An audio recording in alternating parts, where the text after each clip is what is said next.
दूरबीन और सूक्ष्मदर्शी में क्या समानता है? खैर, अगर आप सोचें तो अपने अपने तरीके से ये दोनों ही सृष्टि में भगवान की कारीगरी की महिमा को बढ़ाने और तीव्र करने में सक्षम हैं। उदाहरण के लिए, दूरबीन ने यह प्रकट किया है कि हम ब्रह्मांड में केवल 1 अरब और गिनती में शामिल आकाश गंगाओं में से एक हैं, और प्रत्येक आकाश गंगा में अरबों तारे और ग्रह होते हैं, और हम ब्रह्मांड के बाहरी किनारों को देखने के करीब भी नहीं आए हैं। सूक्ष्मदर्शी सृष्टि की जटिलता को प्रकट करता है। अब हम जानते हैं कि पीछे के तालाब के एक छोटे से पानी की बूंद में लाखों बैक्टीरिया, ऑक्सीजन उत्पन्न करने वाले शैवाल, छोटे छोटे जीव, छोटे छोटे जीवित प्राणी होते हैं। पानी की एक बूंद में 10 मिलियन से अधिक पहचाने जाने योग्य जीव होते हैं, जिनके बारे में हमें बहुत अधिक जानकारी नहीं है। खैर खैर, ये हमारे सृष्टिकर्ता भगवान के बारे में क्या कहता है? खैर, मुझे लगता है कि भजनकार ने इसे भजन 104 और पद 1 में पूरी तरह से व्यक्त किया है, जहां वह इस निष्कर्ष पर पहुंचता है, हे मेरे प्रभु, याप्स बहुत महान हैं। खैर, और क्या कहा जा सकता है? भगवान से अविश्वसनीय रूप से महान हैं। अब भजनकार यहां पहले 9 पदों में काव्यात्मक रूप से भगवान के सृष्टि के साथ संबंध का वर्णन करता है। भगवान, जैसे कि दूसरे पद में, प्रकाश से बने वस्त्र पहने हुए हैं। वह बादलों में सवारी कर रहे हैं, जैसे कि एक रथ में। यहां तीसरे पद में वह स्वर्गदूतों को पृथ्वी के चारों ओर अपने आदेशों का पालन करने के लिए भेज रहे हैं। चौथे पद में, इस संक्षिप्त स्वर्गीय यात्रा में, साथ ही प्रकाशित वाक्य की पुस्तक में एक विस्तृत यात्रा में, प्रेरित जॉन ने देखा, खैर, गिनती शुरू करने के लिए भी बहुत सारे स्वर्गदूत।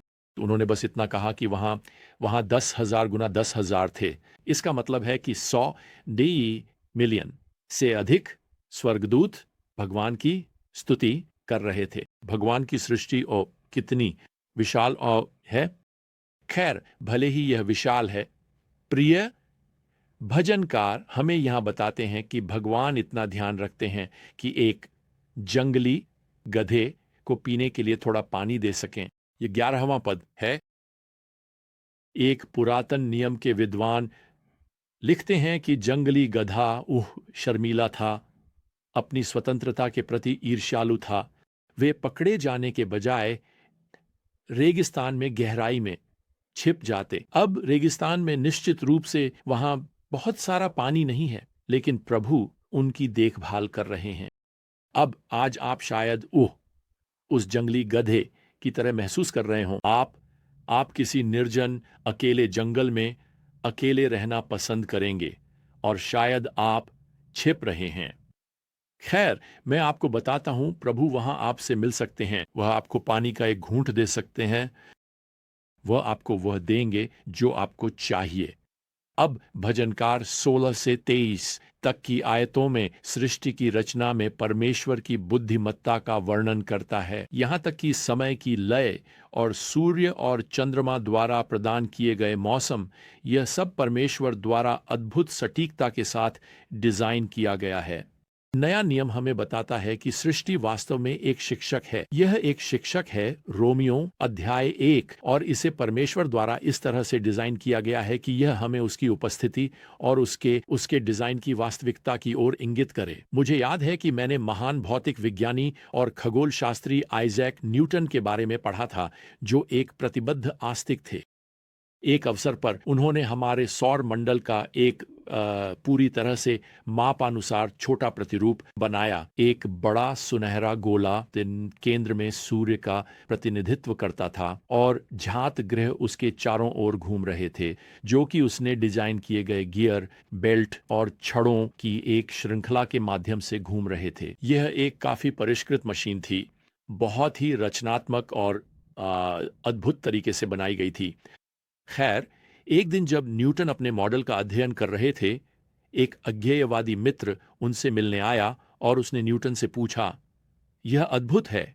इस उत्कृष्ट मशीन को किसने बनाया? और बिना ऊपर देखे ही न्यूटन ने उत्तर दिया, कोई नहीं, कोई नहीं। उसके मित्र ने पूछा। हाँ, सही कहा, न्यूटन ने कहा। ये सभी बेल्ट और गियर और छोटे ग्रह बस यूं ही एक साथ आ गए और संयोग से वे अपनी कक्षाओं में सही समय पर घूमने लगे। खैर, और कुछ नहीं कहा गया। संदेश स्पष्ट और जोरदार था।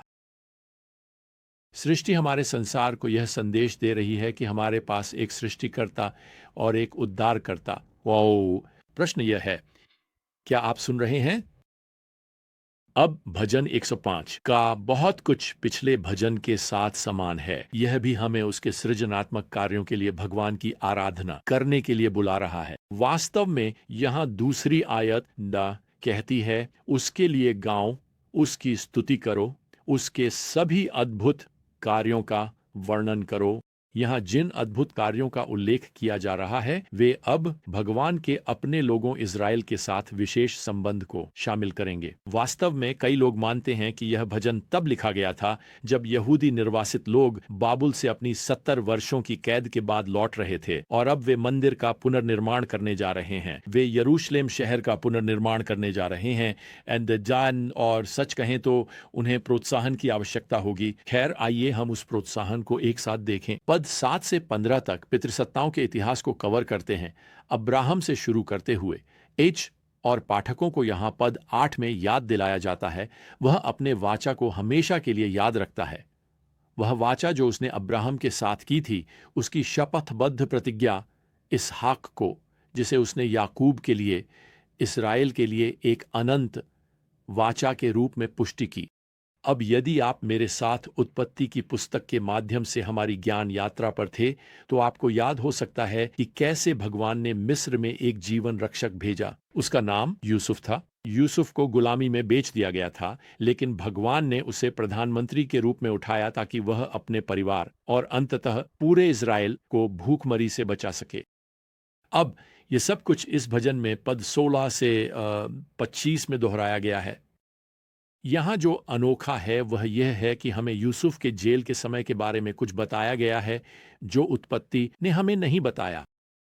पद 18 हमें बताता है, उसके पैरों को बेड़ियों से चोट पहुंचाई गई, क्या उसके गले में लोहे का कॉलर कस डाला गया। यूसुफ की कैद भगवान द्वारा इस तरह से बनाई गई थी कि बाद में उनके लोगों को सांत्वना मिल सके, लेकिन यह हमें यह याद दिलाने के लिए अच्छा है कि हमारी अपनी परिस्थितियां बहुत असुविधाजनक हो सकती हैं और यह भगवान के उद्देश्य का हिस्सा है, न केवल हमारे भविष्य के लिए बल्कि हमारे वर्तमान के लिए भी। अब इसका मतलब यह नहीं है कि हमारे पैरों पर बेड़ियां और हमारे गले के चारों ओर कॉलर उतना दर्द नहीं देंगे, लेकिन हम इस पर भरोसा कर सकते हैं कि भगवान मूल रूप से अगले पाठ्यक्रम के लिए मेज तैयार कर रहे हैं। हम बस इस समय यह नहीं जानते कि मेनू में क्या है। अब यहाँ पद 45 और 45 में हमें दो बहुत महत्वपूर्ण सिद्धांत दिए गए हैं जिन्हें हमें अपने सामने रखना चाहिए। पद 34 कहता है कि भगवान ने अपने लोगों को राष्ट्रों की भूमि दी, वैसे यह उनके प्रति उनके वादे की पूर्ति है। पहला सिद्धांत यह है कि जो भगवान अपने लोगों से वादा करते हैं वे उसे अनुभव करेंगे या प्राप्त करेंगे।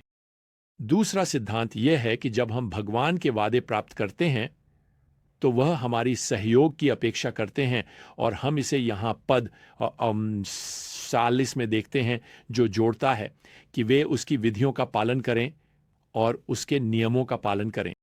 मुझे याद आता है कि पिछली रात मैंने अपने पोते को सब्जियां खत्म करने के लिए आइसक्रीम दी थी।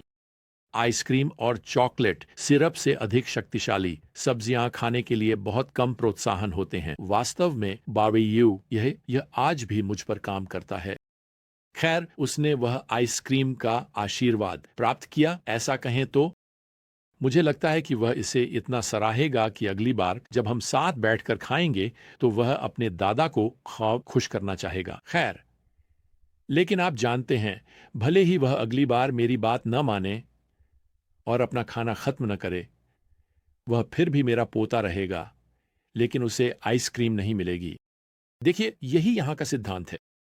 भगवान ने इज़राइल को भूमि दी, जैसे उन्होंने वादा किया था, लेकिन वह उनसे सहयोग और आज्ञा पालन की अपेक्षा करते हैं। और अगर वे ऐसा नहीं करते हैं, तो वे उसके लोग बने रहेंगे। वे एक राष्ट्र के रूप में भूमि को प्राप्त और आनंदित नहीं कर पाएंगे, न मां उन्हें निर्वासन में भेजा जाएगा। खैर, इसके साथ ही भजन संहिता 106 हमें उस समय में वापस ले जाती है जब इज़राइल अपनी अवज्ञा के कारण भूमि से निर्वासन में था। उन्होंने भगवान की आशीषों को भुला दिया था। वे मिस्र में अपने विद्रोही पूर्वजों के पद चिन्हों पर चले थे, जो 7वीं आयत हमें बताती है, भगवान के अद्भुत कार्यों पर विचार नहीं किया। उन्होंने उसकी अटल प्रेम की प्रचुरता को याद नहीं किया। अब मैं आपको बताता हूं, भजनकार अपने पाठकों को उनकी असफलताओं की सूची से परेशान करने की कोशिश नहीं कर रहा है। हम यह जानते हैं क्योंकि उनके पापपूर्ण कार्यों का वर्णन करने के बाद वह उन्हें भगवान की कृपा की ओर इंगित करेंगे। भगवान ने अपने नाम की खातिर उन्हें बचाया, 8वीं आयत। उन्होंने उन्हें दुश्मन की शक्ति से मुक्त किया, 10वीं आयत। उन्हें वह दिया जो उन्होंने मांगा, 15वीं आयत। उन्होंने उन्हें कई बार बचाया, 43वीं आयत। भगवान के बारे में यह अद्भुत बात है। भजनकार अब 44वीं आयत में कहते हैं, फिर भी भगवान ने उनकी पीड़ा को देखा। ओ, जब उन्होंने उनकी पुकार सुनी, उनके लिए उन्होंने अपने वचन को याद किया और अपनी अटल प्रेम की प्रचुरता के अनुसार दया दिखाई। हाँ, उन्होंने भगवान को भुला दिया। उन्होंने परमेश्वर की अवज्ञा की। और सच कहूं तो आप आप कभी कभी भगवान को भूल जाएंगे, जैसे मैं भूल जाता हूं, और हम अपनी व्यस्त जिंदगी में ऐसे लगेंगे जैसे वह अस्तित्व में नहीं है। लेकिन मैं आपको बताना चाहता हूं, भगवान हमें कभी नहीं भूलेंगे। अब हम समापन की ओर आते हैं। भजन संहिता की पुस्तक 4 के, याद रखें, प्राचीन समय में सूचीबद्ध प्रत्येक पुस्तक एक समापन स्तुति के साथ समाप्त होती है। खैर, यहां वह स्तुति है जो समाप्त होती है पुस्तक 4। यहां यह पद 48 में है, धन्य है प्रभु इज़राइल का परमेश्वर अनंत से अनंत तक। और सभी लोग कहें आमीन। प्रभु की स्तुति करो। आमीन का अर्थ है, खैर, मैं इसे मानता हूं, यह सत्य है। आमीन। परमेश्वर अपनी प्रतिज्ञाओं के प्रति विश्वास योग्य रहेंगे और अपने लोगों के प्रति संपूर्ण अनंत काल तक। यह हमेशा के लिए और हमेशा के लिए है, बिना अंत के। यही अवधि है जब तक वह आपको याद रखेंगे, हमेशा के लिए। खैर, जब तक हमारी अगली ज्ञान यात्रा नहीं होती प्रिय, तब तक प्रभु की कृपा, भगवान और परमेश्वर का प्रेम और पवित्र आत्मा की संगति आप सभी के साथ हो। आमीन।